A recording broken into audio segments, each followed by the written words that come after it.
Welcome everyone to another Reltio community show. Today's topic is emerging trends in data management. It's a little bit different, but I thought it would be really fun to do. And Chris Iloff, he's a director of strategic services here at Reltio, will be giving today's show. And Chris, really appreciate you doing this. It's really exciting. Happy to. Thanks for having me here. So the rules of the show, which I think most people know, but just in case you don't, please keep yourself on mute. Or, if you do have a question, you can take yourself off mute or ask it in chat. If you ask it in chat, it's great. I'll make sure, or Chris Iloff will make sure to answer those. By the way, you have two Chris's today, so a lot of people call me by my last name. So this is being recorded. And it will be posted to the Reltio community. My hope is tomorrow or Monday, by Monday for sure. Just as an FYI, we have two events, one event today and then one event for next week. And next week's show will be quite a bit more technical in nature. And so, but that will be our last one until the end of the year. We'll start these up probably mid-January. And so I'm going to stop there and let Chris go. And then Chris, if you just tell me when to change slides, that'd be great. Sure. I appreciate it. Thanks, Chris. I have the one screen, so I'm a little limited today being on the road, but good morning, everybody. I hope you're all having a great week so far. Everybody's happy and healthy out there. Today, we're going to talk about a pretty high level topic around some of the emerging trends that we see in data management and share with you some of what are our thoughts from a Reltio perspective on these trends in general, how they can impact your data management practice, and also what are the implications for master data management. Feel free to ask questions as we go. Happy to answer any and all. We're not going to get into kind of technical deep dives and debates on some of these topics. We just don't have the time. But if you'd like us to do some deep dives on any one of these topics, please just let us know, give us that feedback, and we'll gladly schedule something where we can get into some nitty-gritty things here and some specifics. 4 topics, we couldn't pick them all. There's obviously, we're in an industry where there tends to be buzz tech and there tend to be trends, but some of these ones are the ones that seem a little more durable, I would say, right? Or things that we've already been talking about for quite some time, and we're just seeing them really get woven into our day-to-day more effectively. So we're going to talk about AI automation, right? A little bit about the machine learning, data virtualization, specifically, what we see around data distribution and different architecture and process and people frameworks that are starting to be built and in place today. We've also got real-time integration, and that's a pretty cool one I love to talk about, and MultiCloud Strategy. Now, this isn't to say that these are the top 4, but these are 4 of the really interesting things going on that we know are impacting the data management space in today's world. So let's move on and we'll talk about AI automation. So when all our slides are going to kind of look like this, so we'll talk real quick. I'm pretty sure everybody understands what AI automation is and means, but this is the advent where we're applying basically advanced analytics and machine learning and those type of theories into technical solutions that we build in order to automate either business decisions, business processes, so even further, or critical actions for us around data.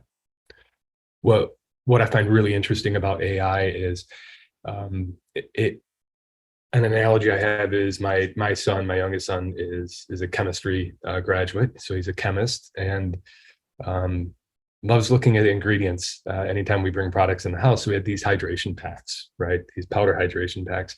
And it's funny because they're labeled as non-GMO, right?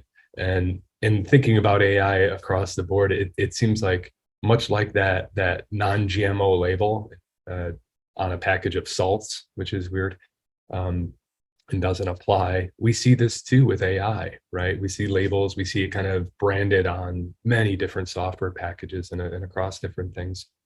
So it's kind of everywhere these days, right? And as well has this idea of, or this concept really, much like the Red Hot commercials, if any of you have seen those, right?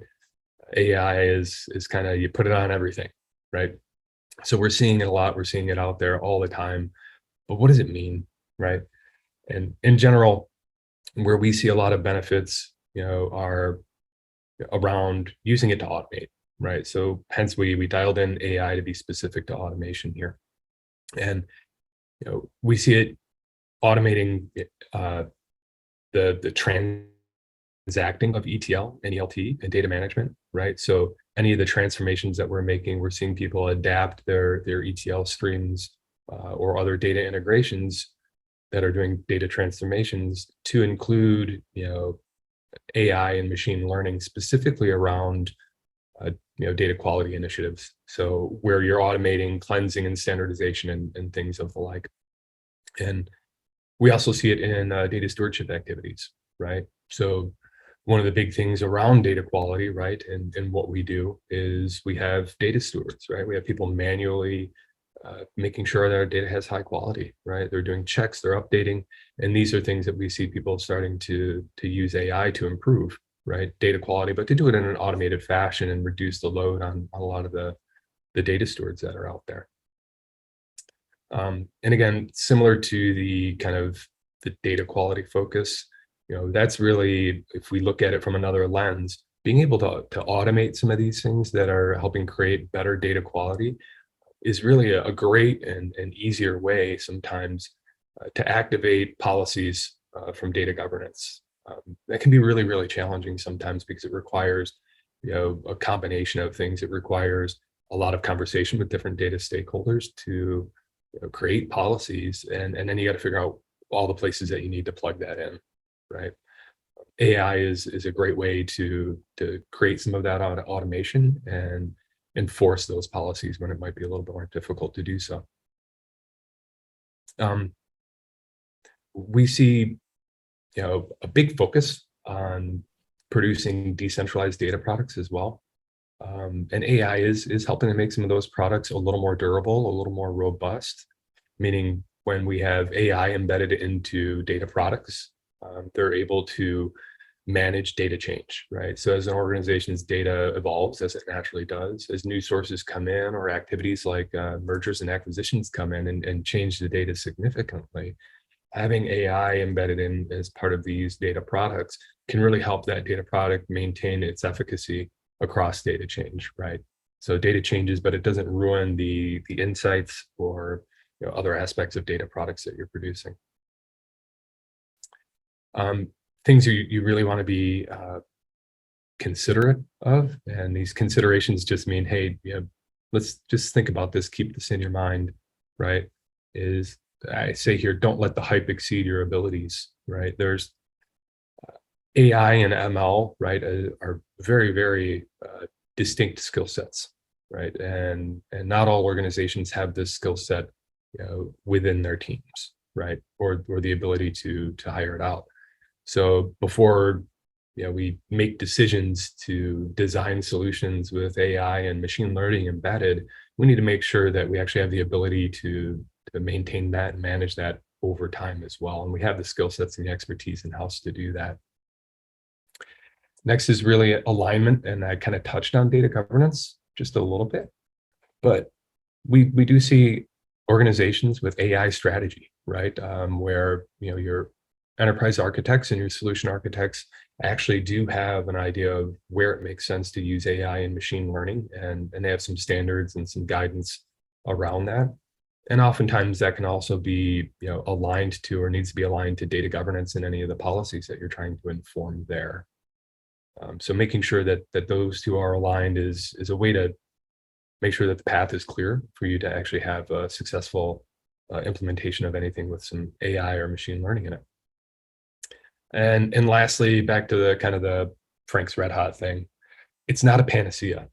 I think when we go out there on the web and you see so much machine learning and AI, and it is very, very exciting technology, but it can't do everything, right? And it isn't the solution for everything, right? It's not the hammer that pounds in screws type of thing, right? So just some things there to be considerate of. Again, it's really about those 4 bullets or 3 bullets are really about your organization's ability to manage and maintain components with AI in them. And then we can talk about now on the right-hand panel, MDM implications. So this is great.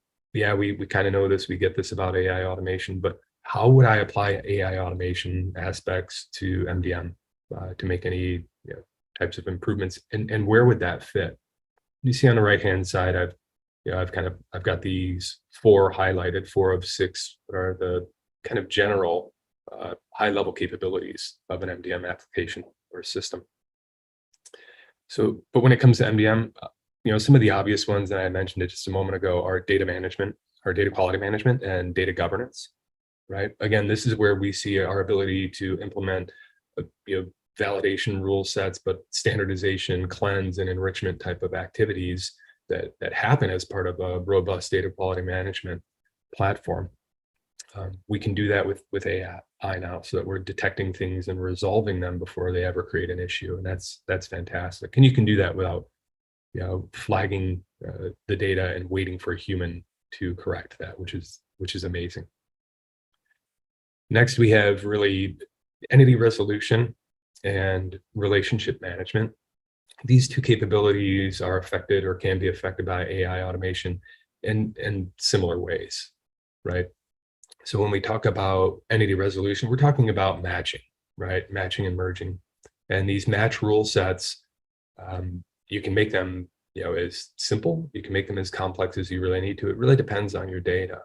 The advantage that AI and machine learning bring to that is you don't have to, if you create the right match algorithm using machine learning and using AI to make match decisions for you, that machine learning can actually, do a better job of keeping up with data changes over time that may make you want to augment or adjust your match rules. Because as data changes, so too does the need for the match rules, because the population of the data set changes, and even that can affect the precision of your match rules. When we talk about relationship management, it's pretty much the same. If you think of relationship management the way we do at Reltio, it's really reconciling, like you do entities, reconciling relationships, except you're resolving relationships between entities, right? Or building groups of entities, not just resolving the entity of self. And so in a similar way, when you build out rule sets that are attaching entities and creating those relationships, you can automate those with AI too. And for the very same reasons that you do it for entity resolution, you do it for relationship management, to make sure that these fantastic insights around your business stay up to par, stay accurate over time as all your data changes.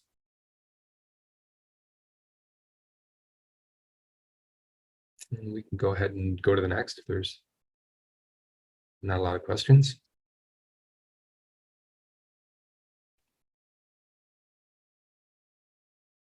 All right. Yeah, no questions at the moment. All right. So let's move on to data virtualization. My machine's a little slow. Sorry about that, Chris. So data virtualization. This is a term that we've used in the past. Some of you may have been to the webinar that Ansh did back in, I think that was October, right, Chris? Around data virtualization, where we talked about data fabric and data mesh, right? Yeah, that's right. Yeah. That was a cool one.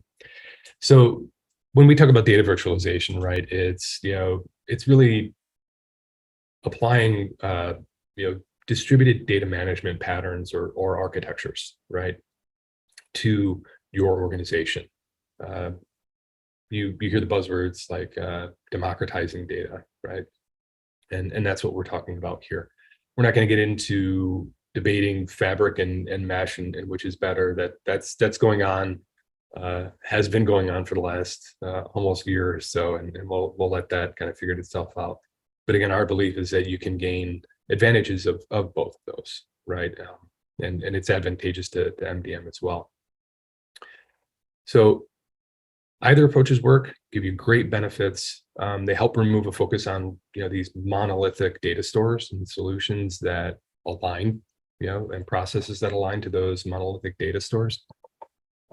And anytime we can, move away from that and towards aligning our people, process, and technology to providing data and data products that really meet, the different contexts that our businesses need, and our internal business partners, that's going to be ideal, right? The closer we can get to developing data products and data assets that our business needs and wants, the better off we all are. Hey, Chris. Yeah. Before you get deep into this, we actually have a question about AI/ML. Okay. So how do you make sure that the matching done by AI and AL or ML is accurate? And how do you identify what logic was used by AI, ML when it's matched two entities? Is that something that you can kind of provide some light on, or? Yeah, I mean, I can speak to it from more of a Reltio perspective, but we build with our MatchIQ piece, that is our AI matching or ML matching piece. And again, it's really about tuning your machine language or your machine learning logic, right? Start with how you match today, right? Start with that, and then an understanding, of course, of what your data really looks like, where it has gaps, where your match today might not be meeting that. Now, how you do that, it really depends. With Reltio, we have tool sets that let you analyze and understand the result sets of your match. So it is a little bit easier than the typical manual process of analyzing matches and potential matches. Having the visibility into data sources and how they align to master profiles or golden records is key in that as well, because you really need to see, that's kind of the results that you want to see from match. And it really is just about working through that machine learning and then comparing it to the result sets that you're getting today to understand if you're getting any advantage out of it with your data. Managing it over time, again, with Reltio, we have tool sets that let you understand and manage your match rules and analyze the outcomes from them. So, using Match Analyzer, external match is a good way to do it without ingesting data and taking time to do that. So taking advantage of some of the tool sets that allow you to develop match rules are really the same way of kind of double checking the outcome from any automated type of matching as well. And I think, and not to give anything away here, but I do think Michael Burke, he's working on some stuff within AI and ML here at Reltio on the matching piece. More to come on that, but definitely going to be really some cool stuff around that. Yeah, absolutely. And in the data quality piece, right? So yeah, hopefully Michael gets a chance to show that to you all as well around how we're using AI and ML and Reltio and building that out to automate data quality management. He'll definitely be getting on in the next several months. So cool. Thanks, Chris. No problem. Great questions. With data virtualization, we'll jump back to that real quick, right? Again, it's how we see it is it's more this distributed form of data that tends to align better to the physical data assets that customers need and want, and allows that level of contextual expertise to start to exist right within the data management teams. And that's really a key aspect of it. So as you're working through some of considering what you might do with data fabric, data mesh, these are huge buzzwords in the industry right now, right? We do know that it expedites delivery of those data assets, right? And that's because what tends to evolve out of either one of these approaches is that deeper understanding of the business context within the data, rather than just understanding the data movement aspects and data modeling and things like that from a data management team. Allows data management team to get just a little closer to the meaning of the data, as we say. It improves data discovery, right? Because there's a big focus on metadata in the data fabric piece. And that metadata driving really what is the data, right? Where does it need to go? What should I use, right? It can drive a lot of that data discovery because it has a level of context that isn't necessarily readily available to assess such things. And like I said, it kind of aligns data ownership as well. I think we've all been in situations, those of us who've been in data management for a while now, in organizations, especially where we've seen, you know, the trope is usually kind of the business owns the data as long as it's in the application. But once it hits the supply chain to be, monetized and to create new and different value for the organization, it's IT's problem. And so we see data governance and data, even stewardship actions struggle with this kind of political pull of who really owns the data. You've got IT always saying the business owns the data, the business owns the data. And then a lot of times when you run into issues with the data, if it's not within the app space, the business is saying, well, IT owns the data, right? So it adds a lot of challenges to actually having a very robust governance and stewardship programs. So having this context and being contextually aware of the data really helps align both the business and IT around that ownership, and it softens some of those edges, and it makes it a little more clear that, in a way, we both own the data, right? Things that you should really consider around data virtualization. How does it align to your org is what most of these bullets are about, right? So when we talk about federated or centralized governance, traditionally you have an affinity towards one or the other, and how you built your data governance programs.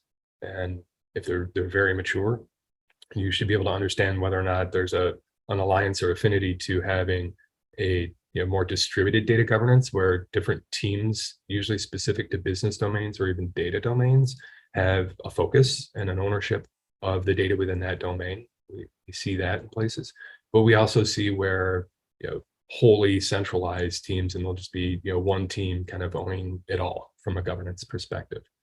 We still see both of these approaches. Obviously, a federated governance approach will position you much more easily to implement some of the great things about data mesh and data fabric that you can take advantage of. And it'll be a little bit longer road for you to do that should you have a centralized governance approach. And what you want to look at there, if you're centralized today, it may actually be easier for you to start with some of the data fabric concepts, because those data fabric concepts tend to be more about architecture and about the tools, right? Not necessarily the people in the process. Where on the other hand, data mesh is really about changing hearts and minds, changing culture, right? Because it's very people and process oriented, and we all know that those things take a long time to implement. So understand where you're at there, and that can help you guide where you might take some of the ideas and concepts of data virtualization within your organization.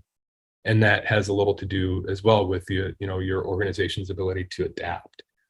And I mean that from both perspectives, right? When we talked about the culture, the people, the process piece of it, but also the technology. Do you have technology in place? Are you kind of going down a road of democratization of data already, and you've made investments and you're making that happen? Or is that kind of a sea change for you from a technology perspective within your organization? Make sure you understand where you're at, so you know how much it will take to adapt to a data virtualization type strategy.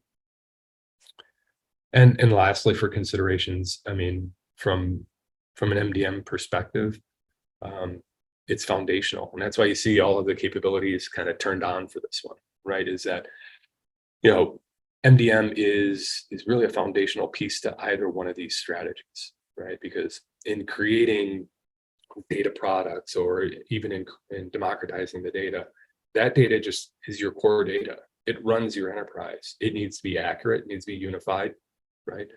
And MDM does that for you, right? That's unifying the data and bringing it to action. So in and of it all, really, data virtualization isn't necessarily something that changes with MDM, or changes MDM, I would say. But MDM is definitely a part of that overall implementation and solution from the tech stack, and from really the thought stack, if you will, of people understanding MDM and what it can provide for your organization. Do we have any questions on data virtualization, mesh, fabric? I don't see any questions as of yet. Okay. Let's move on. We'll do real-time integration. This one's always this is one of my favorite ones to talk about, honestly, because Uh, I don't think we get into the nitty gritty here, and there's really a lot of an amazing value when we talk about the aspects of real-time integration. And when we talk about it here at Reltio, the way we kind of view it is that it's how you're connecting the data, right? You're connecting technology assets. It could be applications. It could be data stores, right? It could be platforms.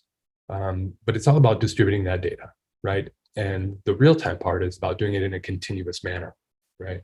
So it's not batch. It's removing data latency, because you're not waiting for data to bundle up and to batch it up and then do something with it, right? Providing you the opportunity to really accelerate that data distribution, meaning as data changes, even from an operational perspective, you're on the phone with customers, data updates get made, data updates flow in through MDM and through the data supply chain in real time, and then back to the business applications that it needs to support with the new corrected information.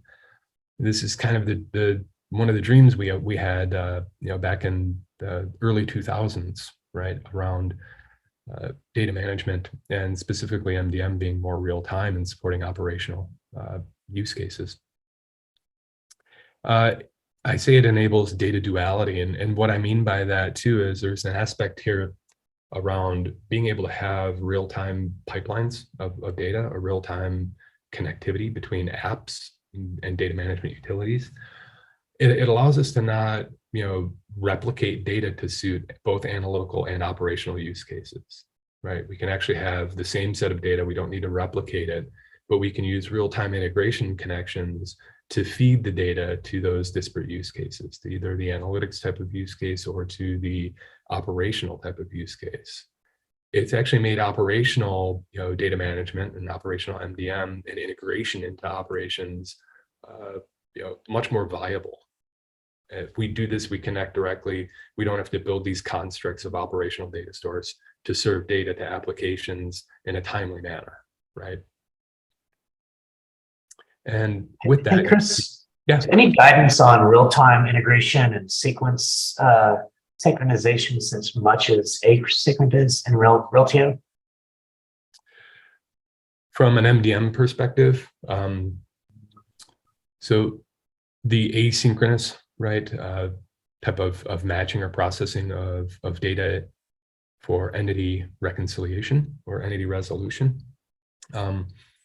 Yeah, the real-time piece here, again, quite honestly, I prefer the term more like on-demand, not batch, right? But yes, the ability to do matching on the fly, if you will, is what we call it with Reltio, from APIs, from other aspects of integration, is there such that you can plug in operationally and you can be mastering data as you're acting on data through an operational processor program.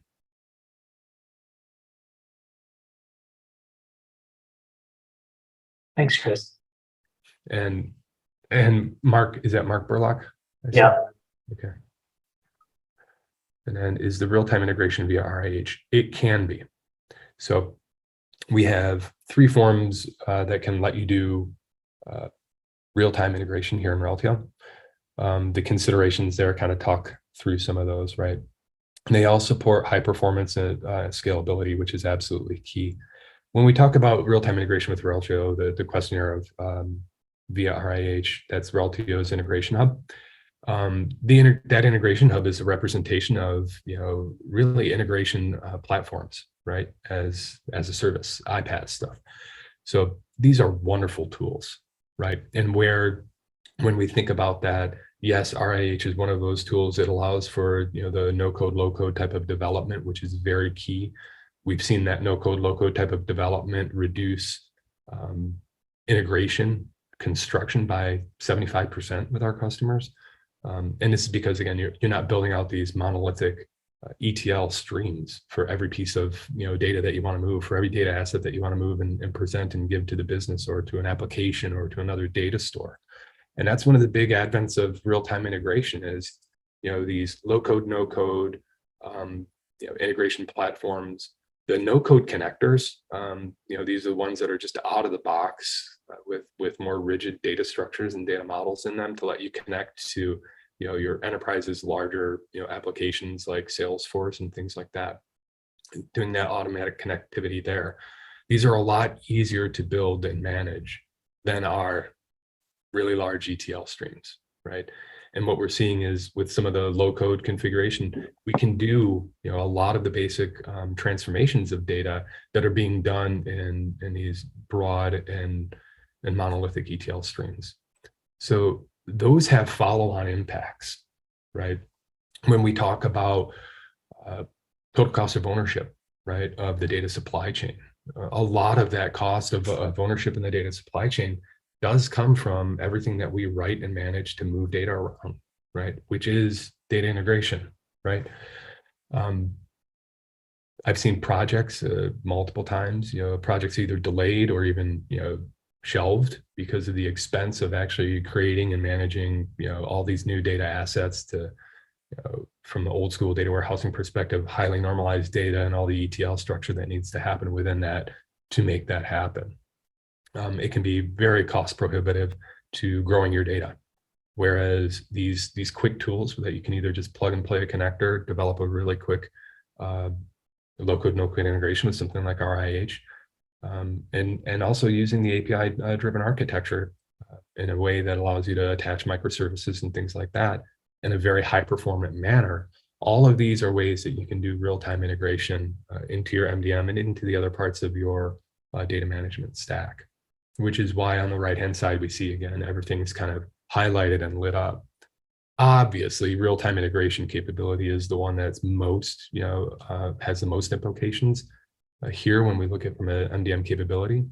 But in reality, when you have an API-driven architecture behind your SaaS solution, having the ability for those to be real-time makes anything that you can do through the API, anything you can do on that platform, capable of real-time. And we are seeing that with customers. Not only the data integration pieces, but really doing actual operational integration to support real-time customer interactions at point of sale, things like that. We're actually seeing where MDM is part of that technology stack now, not just in the analytics space or in the data warehouse space. And real-time integration using these approaches to solution things allows that to happen.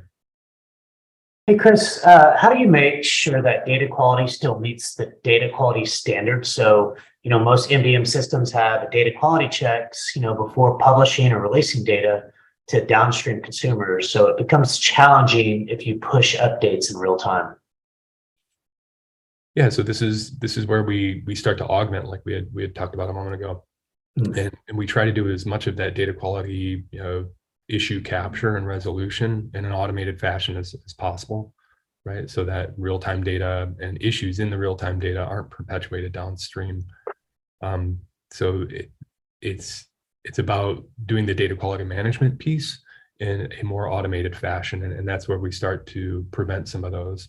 Where we can't do that, or where you can't do that yet, it's important that you're flagging them, right? And then you're able to report on these back to the data stakeholders that can best affect the change to make sure that data quality issues aren't impacting folks that are consuming things downstream. Yeah, Roman makes a great point. He says, I see the biggest use for real time is more for like prospective matches rather than matches that we would want to immediately use operationally.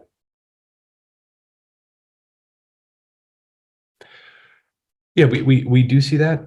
We've got quite a few customers that are doing real time search before create, and that's similar to that, right? Where you're using match logic really to match to the input that you're given in your real time operational process. And again, it is kind of that prospective match, right? In that case, so that it's the know your customer. Do I know Chris Iloff? No, I don't know him, right? But if you find it, then tell me about it, and I don't have to ask Chris Iloff 500 questions. I've got the information for him right in front of me. But we also see customers that do that, and then at the same time, once they validate that information with the customer, they're sending it back to get matched in real time, right? So they're using that customer engagement, right, at that point in time to actually steward the data, cleanse it, right, manually, validate the data with the person who that data belongs to technically, and using that in a mastering fashion. So we do see it both ways, Roman. But yeah, you're absolutely right. It's very useful real time for this prospective match to understand, do I know this company? Do I know this person? Yeah. And by the way, you get a thumbs up for that. So good. All right, I just can't harp on this enough, right? I think real-time integration is something that it's not really all that difficult to start to do. Most companies, you have a service tier behind you, you have an architecture within your organization that can support, real time. And when you've got a product like Reltio that is real-time enabled across all capabilities, it really opens the door to a lot of that.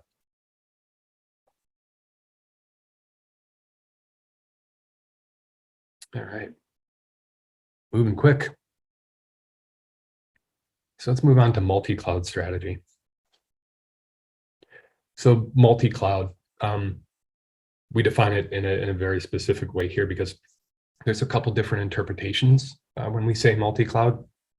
The interpretation we're going with here, and we'll talk about both of them, but we're really talking about losing kind of the locked in or the single cloud affinity, right? And looking at each individual cloud service provider and saying, I like this functionality. This functionality suits my needs in my organization better than the functionality from the others, right?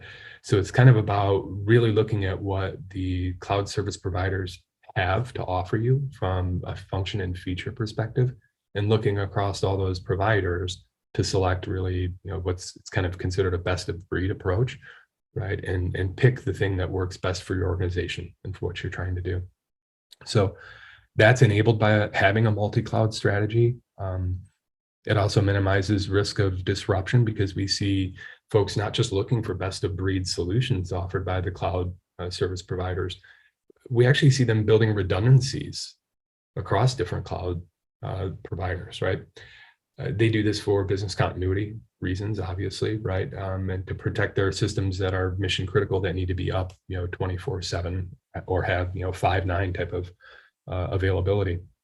It helps to do that. So we do see folks that are taking that critical functionality and creating redundancies on different clouds. So they may have a primary function running on AWS, and then they have a redundancy on GCP or on Azure, right? And really they're doing that for that failover perspective. And then we're seeing organizations really, really pushing back on being locked in, meaning having affinity to one cloud. Now, not every organization is doing this just yet, but this is a trend that we're seeing where folks are saying, I don't want to do just Azure, or I don't want to do just AWS. I want to be able to, pick which parts of what that I want. And I don't want to be locked in to one set of solutions and maybe not getting advantages that I could have from others. So we do see customers, and we see in the market that folks are starting to want to avoid that. And it also provides them with some bargaining power, right? If I'm honest, if you've got like substitutes of any kind from a function or a feature across these cloud services, when it comes time to renew, your subscription to the cloud service, you've got options there, and you can let your cloud service provider know that you've got options and use that in your negotiations as a benefit to you as an organization. Things you want to look out for from a multi-cloud strategy really are what I just kind of mentioned. Some orgs still just do have affinity, and that's fine. It's absolutely fine. You don't want to go pitch in a multi-cloud strategy if there's a hard line rule that says, no, we're doing everything on Azure and Azure only, right? So understand what your organization's affinity to cloud or affinity to having a multi-cloud strategy might be. We talked about the business continuity strategy. Companies have different, strategies around that. Enterprise architects have different ideas of the best ways to ensure business continuity and 24/7 uptimes for their critical organizational needs. And you want to make sure that your vendors are, the products that you're picking are actually multi-cloud, right? So we see many different applications that are, SaaS applications. It's proliferating greatly.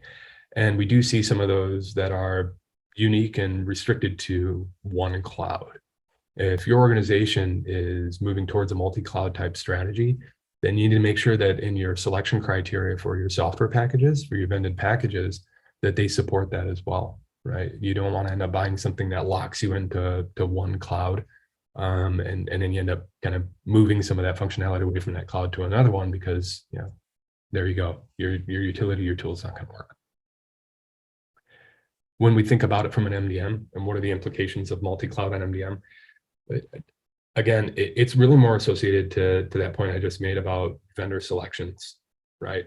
And you should want your MDM platform, application, however you want to refer to it, to be multi-cloud, right? This means a couple things, and you should want both of them. You want the platform itself to be available, right, and to function on either cloud in case you have cloud affinity towards Azure or GCP or AWS. You want it to operate on all of them essentially, right? Because you want to have that flexibility. You don't want to be restricted to not changing your cloud service providers going forward. But as well is you want to make sure that your vendors kind of understand the more nuanced and almost it's really the best of breed approach from their perspective, if you think of it that way, that they're developing the software to use and consume the best of breed features and functions across all clouds for the most optimal solution and, in this case, MDM platform for you, said customer. So there's a couple things you want to look there that are implications to MDM on the multi-cloud strategy. Any questions there?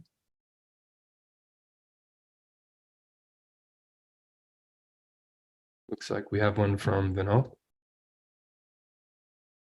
Oh, yes, it just came in. Yeah. Other than replication, BCP, are there any reason one should think of multi-cloud options? Yeah, it's an opportunity for you. It's the best of breed approach, right? If you're focused and you have single cloud affinity, it's pretty much like being stuck with Microsoft Office, right? So you're only going to be able to use Microsoft Office tools, right? When we talk about multi-cloud strategy from the best of breed perspective, it's the ability to say, well, yeah, but I really don't like PowerPoint, right? And I want to use Keynote instead to do slides, right? Or I want to use Excel for spreadsheets and not Google spreadsheets, right? Those type of things. So it's a much more nuanced approach where you're looking at very specific offerings from the clouds, and you're kind of using that cloud as a bucket of a lot of enterprise software that you can select from, and you have multiple buckets that you can select from to build across all clouds, much more robust and effective tools for your needs. Does that help enough? Yes. All right. Cool. So I did a lot of yakking at folks, and Chris, if you want to go back up to the agenda, you can kind of do a quick summary and see. Let's get some questions going here. We have some time left, so folks want to talk about. So we talked about 4 emerging trends. Obviously, there's plenty of others. There's the AI automation. AI is all over everything, right? Make sure that you know how and why you're going to use it before you use it, and go ahead, start automating your data quality management. You'll get some real true gains there from both resource perspective and a total cost of ownership. Automate your match rules. Reach out to your CSMs or me or Chris or anybody about MatchIQ if that's something you'd like to see and check out to do a machine learning match for much more precise matching as your data evolves. We talked about the data virtualization, so meshes and fabrics, and how this distributed data philosophy is critical. A lot of people are taking aspects of this and trying to implement them where they can in their organizations. And MDM is really a key and critical component to that. It's more foundational than it is anything. We talked. Does Reltio have any videos or docs on the implementation of AI and data quality and matching? Yeah, I'm sure we have. I know we have stuff on the doc portal about MatchIQ, right? That is a product name that we gave for our ML matching piece.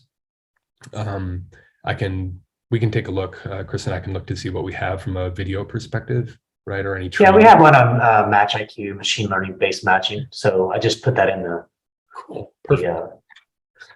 notes. Bill, take a look at that. Let me know if that helps. From a data quality standpoint, I'm not sure we have that much on that, but no, we don't. We're building it, right? Yeah, so it's just being built. Yep. And the cool thing with that is keep your eyes open for when we announce that. It should be a pretty big announcement because it's integrated with the DQ dashboard as well, right? So that we can make recommendations, provide really valuable insights across all your data in MDM from the DQ dashboard. And then it's going to be automating some of the data stewardship and resolution of DQ issues as well. You'll be able to see that and track that through the dashboard. So some really cool things that Michael Burke is working on over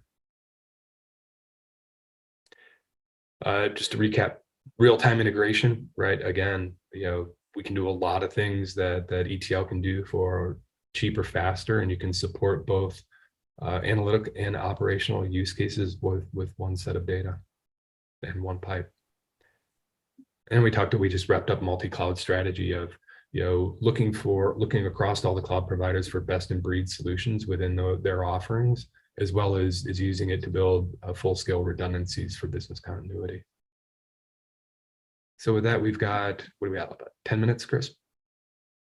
Yeah, I mean, if there are no other questions, but so there is one question. So Reltio Integration Hub was one real-time integration option. What are some of the others?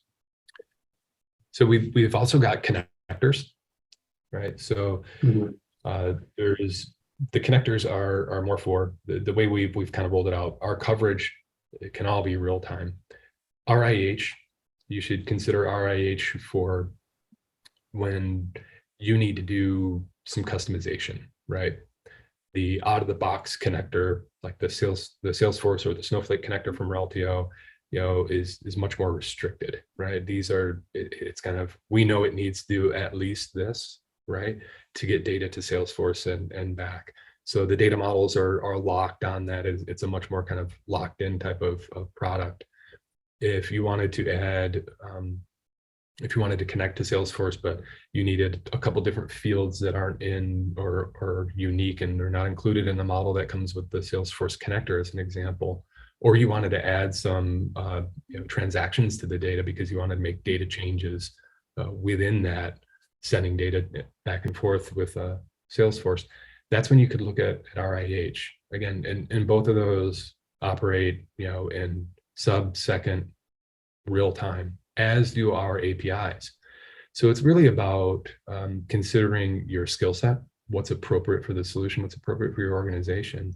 The APIs are much more kind of the DIY custom build. You're usually going to build those API calls into your service stack, right, within your organization. So those tend to be a little even more customized, but all of them actually support real-time integration. Cool. I don't think there's any other questions. Just as an FYI, let's get technical and go deep into building complex survivorship strategies in Data Modeler next week. If you want to know more about that, we've done lots of stuff around survivorship strategy. So